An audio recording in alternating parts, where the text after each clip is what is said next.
বন্ধুরা, কেমন আছো? ছোট্ট হেসেলে চলে এসেছে আজকে নতুন একটি রান্না, পোস্ত দিয়ে বেগুন ভাজা। তাহলে শুরু করা যাক। প্রথমে আমি গোল গোল করে বেগুনগুলোকে কেটে নিয়েছি। এবারে আমি এগুলোকে নুন আর হলুদ দিয়ে প্রথমে মেখে নেব। নুন আর হলুদ, প্রথমে আমি হলুদটা দিয়ে দিচ্ছি। এবার আমি এর মধ্যে দেব নুন পরিমাণ মতন, আর দেব অল্প করে একটু চিনি। এগুলোকে আমি খুব ভালো করে এবার মেখে নেব।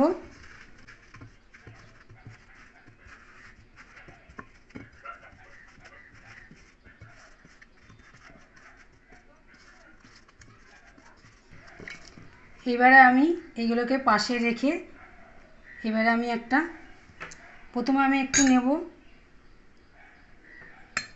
বেসন, নেব 2 চামচ মতন, আর নেব চালের গুঁড়ো।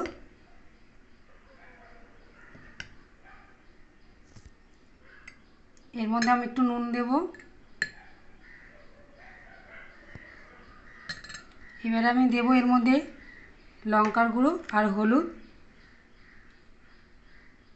এবারে এর মধ্যে দিয়ে দেবো 1 চামচের মতন পোস্ত। এবারে আমি এটাকে ভালো করে মেখে নেব।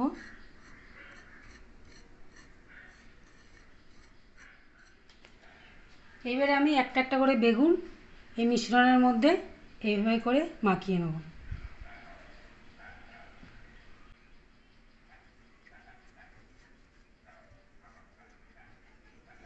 প্রতিটা বেগুনের মধ্যে 2 পার এরকম করে সুন্দর করে আমি 10 মিনিট মতন রেখে দেব।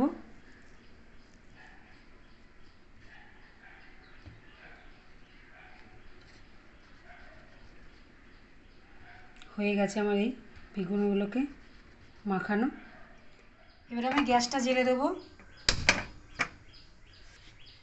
এবার কড়াতে আমি সরষের তেল দিয়ে দিচ্ছি।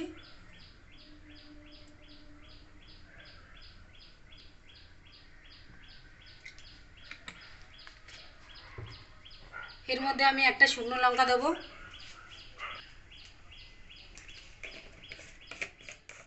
তেলটা গরম হয়ে গেছে, আমি এবার একটা করে বেগুনগুলো আমি এর মধ্যে দিয়ে দেবো।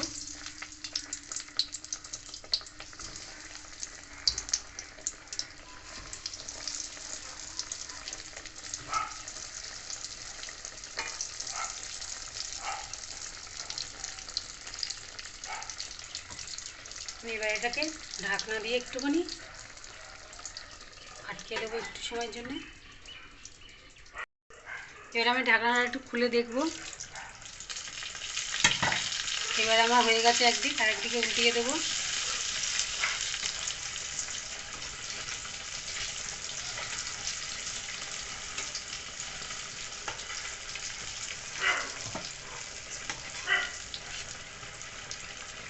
এদিকটাও এইভাবে লাল করে ভেজে নেবো আমি। এবার আমি দেখে নেব।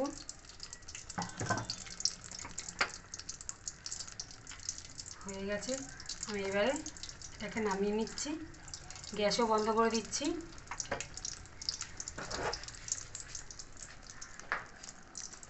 গরম ভাতে এরকম বেগুন ভাজা দিয়ে বেশ সকালবেলার খাওয়াটা বেশ ভালোই হয়।